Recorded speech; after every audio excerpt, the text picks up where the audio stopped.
Belə görünür. Perpetuen salatı hazırlayırıq. Başlayaq. Bir kasa perpetuen var, yumuşam və qurutmuşam. İndi ondan 2 cür salat hazırlayacağıq. İlk salatımız çiyələkli perpetuen salatı olacaq.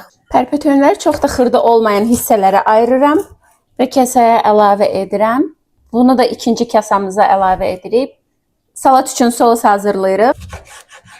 Biraz zeytun yağı əlavə edirik. Üzərinə limon sıxırıq. Duz. Sosu qarışdıraq.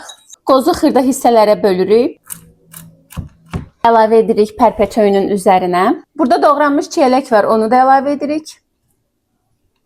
Hazırladığımız sosu üzərinə əlavə edəcəyik.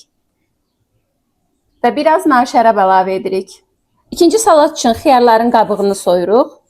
Rəndələyirik. Daha sonra doğranmış perpetuenin üzərinə əlavə edirik.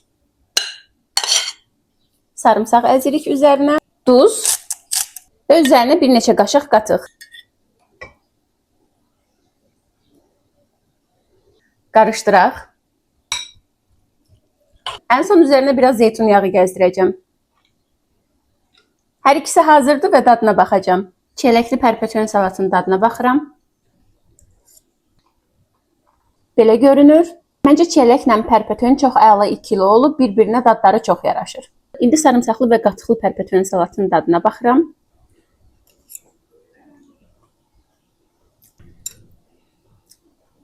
Qatıqlı perpetuen salatı da belə görünür. Dadı çox əladır. Hər ikisi çox möhtəşəmdir. Dadı mükəmməldir. Siz də hazırlayın.